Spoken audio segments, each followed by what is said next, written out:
I'm Caroline Broderick, news reporter with Homes.com, and I'm joined by a familiar face. This is Brad Case, our chief residential economist. Now, Brad, I asked you to join me here today because there is a topic that I really want to ask you a little bit more in depth about, and that's housing Oh, affordability. sure.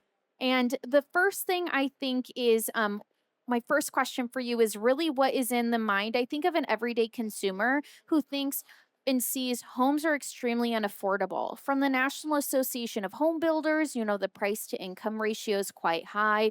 We hear from the National Association of Realtors that since the pandemic, home prices have increased in some areas between 30 to 70%. So explain it to me like I'm 5 years old. Why are homes seemingly so unaffordable today? Well, I think there are really two reasons. One of them is the real reason, and the other one is a little bit of a fake reason. The real reason is that home prices went up dramatically during the COVID pandemic or during the aftermath of the pandemic. And that's largely because people who were going to an office were suddenly working from home and they wanted more space. Right. Some of those people moved from the city they had been in to a different city Hmm. where they could get a bigger house without spending more money, Yeah. but that meant they moved to cities where they didn't have enough housing for the new people who were moving in. So there was a housing shortage in some places, and there was more generally a shortage of houses big enough for people who were working from home. So house prices went up dramatically. The other thing that I think is a little bit fake is when you look at the home price to income ratio, the Homes.com tries to do a very good, very careful job of comparing those.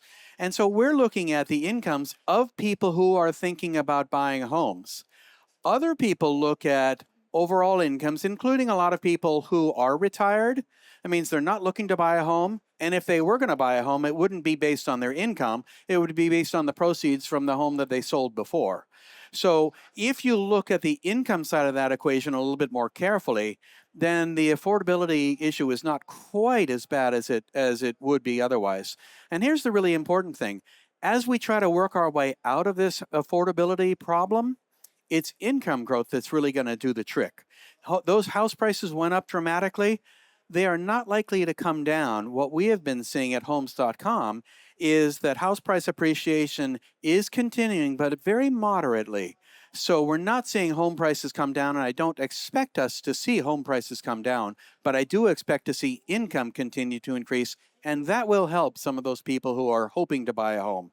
And that kind of leads me to the second question I wanted to ask, and that's kind of future signals on where we're going with affordability. So I think numbers that really scare people are the median age of a first time buyer, as reported by NAR, increased to 40, which is a record high. And so, are there any kind of economic signals, things people should be watching, things telling you that, hey, this situation is going to get better? Yeah, I want everyone to remember that every time you see a number, it's based on generally incomplete information, and you need to see whether other sources agree with that. And you pointed to a good example. I don't think it's true that the median age of first time home buyers is 40. I think that was a statistical anomaly from their data collection process, and I think we will see that go away going forward. I think we'll recognize in hindsight that it was never that high. Um, I don't think there has been very much change in the median age of first time home buyers, and that's not necessarily a bad thing. If home buying age increases a little bit, we know that people are waiting a little bit longer to make their big lifetime decisions, like getting married, having children, buying a home. But I don't think it's likely to be as much of a problem as the data from the National Association of Realtors suggested. It's not a problem that they're producing that data. We, as consumers of that data, need to be careful about drawing conclusions that are too strong. If we want to look for signals about what's going to happen with home buying affordability, it really is about income growth.